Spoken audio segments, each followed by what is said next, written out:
मैं आपको याद करा दूं कि गुरुजी जन्म शताब्दी समारोह में आज से करीब 2-3 साल पहले मैं आपके पास आई थी, और यहाँ पे मैं आई थी तो उस समय मैंने सुना था कि यहाँ पे कितना अत्याचार, कितना भ्रष्टाचार हो रहा है इस देश में। हमने जिसको रहने की शरण दी, हमारा भारत इतना महान कि कहता है सभी को कि आओ हमारे पास रुको, सभी को आसरा दिया, सभी को शरण दी, पर यहाँ के लोग ही जिनको हम शरण देते हैं वही हमारे साथ गद्दारी करते हैं। क्यों? क्योंकि हिंदू सीधा साधा और सरल है। हमारे देश में इतना अत्याचार और इतना भ्रष्टाचार फैला हुआ है, किसके कारण? केवल हम लोगों की शांति के कारण। अभी आपने सुना होगा बहुत से लोगों से कि कहते हैं कि आजकल कहते ना लोग कि शांति का अब जमाना नहीं रहा कि माला लेकर बैठ जाओ बस शांति हो गई। आपने गाना सुना होगा, मुझे माफ करिएगा जो इस गाने के अनुयायी होंगे, एक गाना बजता है कि दे दी हमें आजादी बिना खड़ग बिना ढाल, साबरमती के संत तूने कर दिया कमाल। तो ये गाना मुझे बिल्कुल पसंद नहीं है, क्योंकि इसमें आया कि दे दी हमें आजादी बिना खड़ग बिना ढाल। अरे कैसे खड़ग बिना ढाल के बिना आजादी मिल गई? कितने कितने वीरों ने इस देश के लिए सिर कटाए हैं तब हमको आजादी मिली है, बिना लड़े आजादी नहीं मिली है। अरे बिना लड़े आजादी मिल जाती तो राम कह देते ना कि एक चरखा ले लो और सूत काटो और रावण को पसंद आ जाएगा सूत तो रावण सीता को लौटा देगा वापस। क्यों नहीं राम ने चरखा पकड़ा दिया सबको?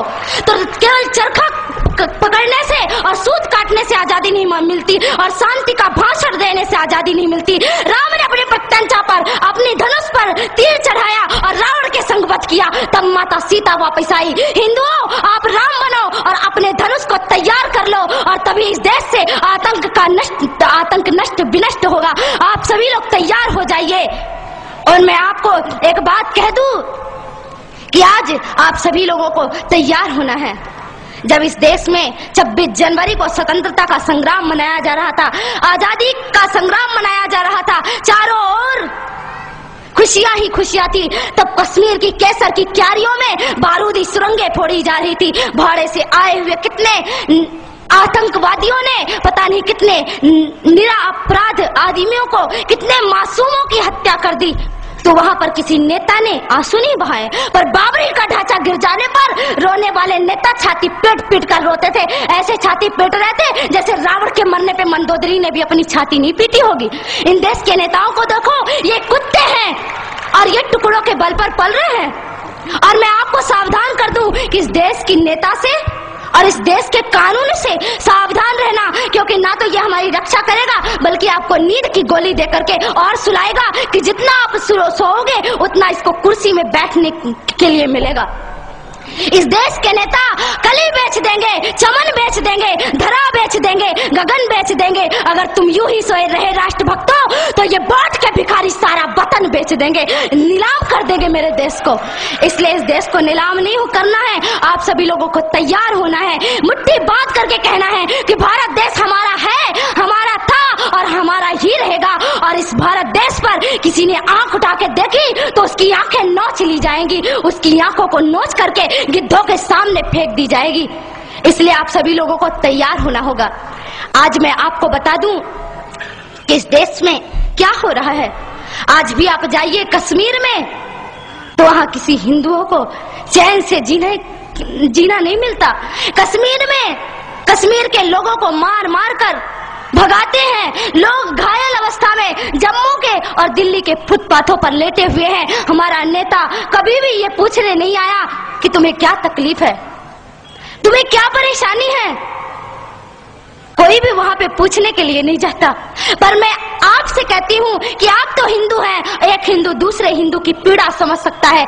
मैं आप लोगों से कहना चाहती हूँ कि अब आतंक का नष्ट होना चाहिए। इस देश से आतंक का नष्ट तभी होगा जब आप सभी लोग तैयार होंगे, आप सभी लोग खड़े होंगे। क्यों?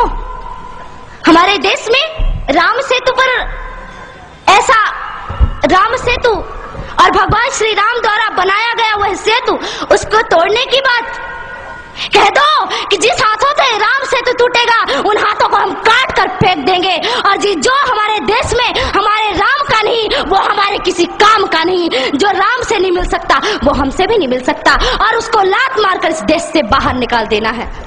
और मैं आप लोगों से कहना चाहती हूँ कि सभी लोग तैयार हो जाइए। बस भगवान श्री राम हमारी प्रतीक्षा कर रहे हैं। भारत माता अपनी बाहों को फैलाए हुए है और कह रही है कि मेरे बेटो, मैं तुमको गले से लगाने के लिए तैयार हूँ, पर एक शर्त पर, जब तुम इस देश को, इस भारत भारती को पुनः विश्व गुरु के पद पर प्रतिष्ठित करोगे, तब भारत माता आपको चैन की नींद सुलाएगी। कृष्ण ने गीता में महाभारत के युद्ध के समय पे शंख बजाया।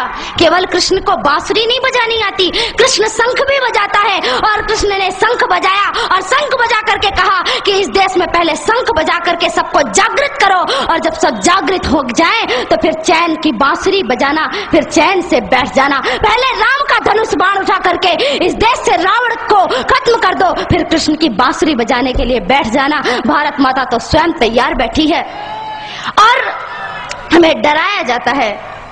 दूसरी बात, अभी मैंने आपको कहा कि कुछ तो भय में लोग संप्रदाय जातियों को बदल देते हैं और कुछ लोग डर के मारे।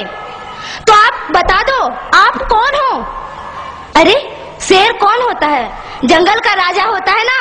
और शेर को किससे भय होता है? अरे आप शेर है, शेर को किसी से डर नहीं होता। बता दो उन मुल्लों को, पाकिस्तानियों को, कि हम डरते नहीं अणुबम्बों से, विस्फोटक जलपोतों से, हम डरते हैं ताशकंद शिमला जैसे समझौतों से। सियार भेड़िए से डर सकती सिंहों की औलाद नहीं, भरतवंश के इस पानी की है तुमको पहचान नहीं। आइटम बम बना करके तुम किस्मत पर फूल गए, 65, 71 और 99 के युद्धों को शायद भूल गए। तुम याद करो, अब्दुल हमीद ने पैटर्न टैंक जला डाला, हिंदुस्तानी नेटो ने अमरीकी जेट जला डाला। तुम याद करो, गाजी का बेड़ा झटके में ही डुबा दिया, ढाका के जनरल नियाजी को दूध छटी का पिला दिया। तुम याद करो 90,000 उन बंदी पाक जवानों को। तुम याद करो शिमला समझौता, इंदिरा के एहसानों को। पाकिस्तान ये कान खोल कर सुन ले कि अब की जंग छिड़ी तो सुन ले, नाम निशान नहीं होगा, कश्मीर तो होगा लेकिन पाकिस्तान नहीं होगा। लाल कर दिया लहू से तुमने श्रीनगर की घाटी को, किस गफलत पर छेड़ रहे तुम सोई हल्दी घाटी को। जहर पिलाकर मजहब का इन कश्मीरी परवानों को, भय और लालच दिखलाकर तुम भेज रहे नादानों को। खुले प्रशिक्षण, खुले शस्त्र है, खुली हुई शैतानी है, सारी दुनिया जान चुकी ये हरकत पाकिस्तानी है। बहुत हो चुकी मक्कारी, बस बहुत हो चुका हस्तक्षेप, समझा दो उनको वरना भभक उठेगा पूरा देश। देश अगर हो गया खड़ा तो त्राहि त्राहि मच जाएगी, पाकिस्तान के हर कोने में महाप्रलय आ जाएगी। क्या होगा अंजाम तुम्हें इसका अनुमान नहीं होगा। कश्मीर तो होगा लेकिन पाकिस्तान नहीं होगा। ये आवाक्स, ये एटम बम पर हिम्मत कौन दिखाएगा? इन्हें चलाने को क्या बोले बाप तुम्हारा आएगा। अब की चिंता मत कर, चेहरे का खोल बदल देंगे। इतिहास की क्या हस्ती है, पूरा भूगोल बदल देंगे। धारा हर मोड़ बदल कर लाहौर से गुजरेगी गंगा, इस्लामाबाद की छाती पर लहराएगा भारत का झंडा। रावलपिंडी और कराची तक सब कुछ गारत हो जाएगा, सिंधु नदी के आर पार पूरा भारत हो जाएगा। फिर सदियों सदियों तक जिन्ना जैसा शैतान नहीं होगा। कश्मीर तो होगा लेकिन, कश्मीर तो होगा लेकिन अगर आप ऐसा ही बोलते रहे तो एक दिन मैं सच कहती हूँ कि पाकिस्तान का नामो निशान नहीं रहेगा। इसलिए मेरे देश के बंधुओं, मेरे देश के भाइयों, खड़े हो जाइए, अब खड़े होने का वक्त है। अरे क्या भूल गए कि आपके छिंदवाड़ा पे माता जगदम्बा के ऊपर मांस के टुकड़े फेंके गए और आप चुपचाप बैठे रहे? आपको चुप नहीं बैठना है, आपको तो उनसे टक्कर लेना है कि अरे तुम अगर मुझे ईंट से, तुम अगर पत्थर से मारोगे तो तुम्हारा जवाब मैं लोहे से दूंगा, और हम लोहे हैं, सिंहों की औलाद किसी से डरती नहीं है। इसलिए आज आपको खड़े होने का समय है। इस देश में कानून बनाया गया, कहते हैं कि राम मंदिर का मामला अभी तक नहीं सुलझा। राम जी का मंदिर क्यों नहीं बन रहा है? क्यों नहीं बन रहा है प्रभु श्री राम जी का मंदिर? कुछ समय पहले की बात थी, कहा गया कि कोर्ट जो निर्णय करेगी वही होगा। अरे मैं आपसे पूछती हूँ, ये क्या राम मंदिर और राम सेतु का निर्णय कोर्ट करेगी, अदालत करेगी, या हमारे देश के हिंदुओं की श्रद्धा या कि विश्वास निर्णय करेगा? आप बताइए क्या निर्णय करेगा? आपका विश्वास निर्णय करेगा तो आप अपने विश्वास से निर्णय करिए। अरे इन नेताओं को और इन पुलिस वालों को छोड़ दीजिए। आप अपने से जाइए और एक एक ईंट लेकर, अगर हिंदुस्तान का एक एक आदमी एक एक ईंट लेकर गया तो मैं कहती हूँ कि राघवेंद्र सरकार का मंदिर कोई और नहीं बल्कि आप बनाएंगे, और केवल आपको केवल जाने की आवश्यकता है। प्रभु श्री राम का मंदिर आप बनाइए।